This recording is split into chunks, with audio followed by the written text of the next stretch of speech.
परिवार के भाई बहन और बहुत समय हुआ है, लेकिन फिर भी हमारे बाहर के मेहमान भी अभी तक बैठे हैं। तो हमारे स्थायी आदिवासी परिवार के भाई बहनों को यहाँ पर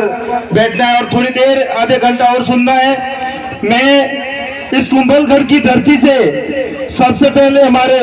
वीर पुरखे हमारे बीच में सामाजिक जी लड़ाई लड़ते लड़ते जो दिल्ली से आते वक्त हमारे मन्नारे जगदीश भाई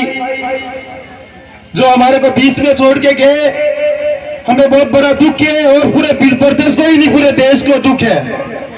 और सबसे बड़ा दुख हमें इस बात का है क्योंकि जगदीश भाई 2 दिन पहले हमारे सिरोही में पिनवाड़ा में कान्या क्रासा का कार्यक्रम में उपस्थित हुए थे और 2 दिन बाद में उनकी ऐसी घटना सुनी तो हमें बड़ा दुख हो रहा है कि उनका लास्ट कार्यक्रम हमारे सिरोही में कान्या क्रासा करके वो 7 दिवस और उन्होंने हमारे बीच से उन्होंने प्राण आहुति दी थी। तो साथियों, मैं सबसे पहले यहाँ पर कुंभलगढ़ की धरती और यहाँ कुसली गांव में जो एक टाइगर रिजर्वेशन का जो प्लान सरकार है हमारे आदिवासियों को जो षड्यंत्र जो विस्थापित करने का एक षड्यंत्र रच रही है,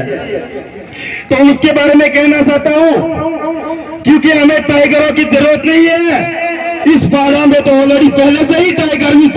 यहाँ पर निवास कर रहे हैं और इस टाइगर को छेड़ने का काम किया तो हमें कोई टाइगर विजेशन नहीं। ये सारे टाइगर ही आपके जिस कलेक्टर ऑफिस या किसी भी कार्यालय में घुस जाएंगे तो आप टाइगर का वापस नाम नहीं लोगे। तो इसलिए यहाँ के कलेक्टर साहब और यहाँ के तहसीलदार साहब और यहाँ के जोगी ये प्लान ला रहे हैं और यहाँ से हमारे आदिवासियों को विस्थापित करने का काम कर रहे हैं। तो आप कान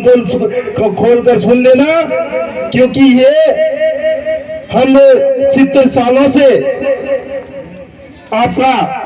जो पीड़ा थी हमारे को दारू पिला पिला कर वोट बैंक ले लेके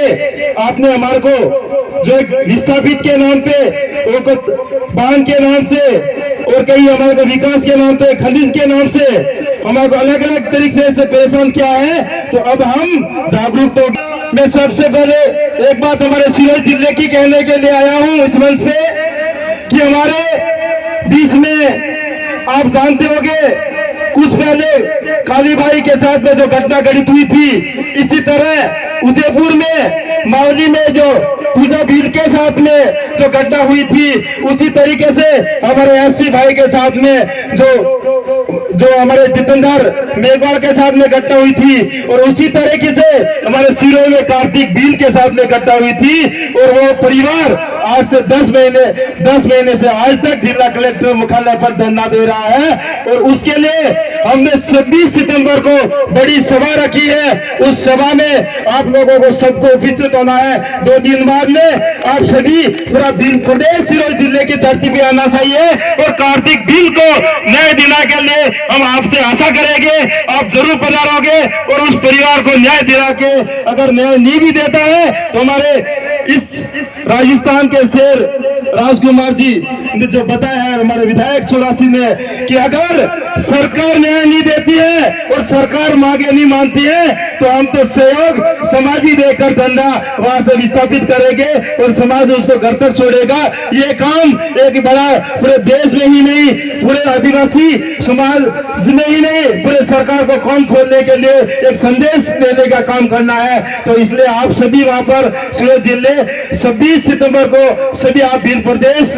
वासियों से हम आशा करते हैं कि आप जरूर सिरोही की धरती पर पधारोगे और इसी आशा के साथ में मैं और मेरी वाणी को आगे बढ़ाना चाहूंगा, क्योंकि जब इन कांग्रेस बीजेपी ने अलग अलग तरीके से हमें आज भी शोषण करने का काम कर रही है। क्या कहती है कि आदिवासी परिवार वाले आज भी राजनीति कर रहे हैं और ये आज अपन मजबूत क्यों है? आदिवासी परिवार 2015 से जो मेहनत करता 2018 में आदिवासी सिलेक्शन प्रणाली में 2 शेर राजस्थान के विधानसभा में भेजे थे, उनकी ये सारे कारणों में आज आपके सामने दिख रहे हैं। और उसी की देन है कि इसी तरह हमारे को संपूर्ण हमारे पूरे राजस्थान में जितनी रीजनल राष्ट्रीय सीटें हैं उन पे सभी आदिवासी सिलेक्शन प्रणाली के चुने हुए जनप्रतिनिधियों को वहां पर भेजना है, तो तभी हमारा कहीं न कहीं हमारा संपूर्ण जो हमारे साथ में शोषण हो रहा है, अपन पीड़ित हो रहे हैं, जो विकास की आस कर रहे हैं, वो कहीं न कहीं हमें मिलेगी। और हमारे कहीं न कहीं हमारे साथ में जो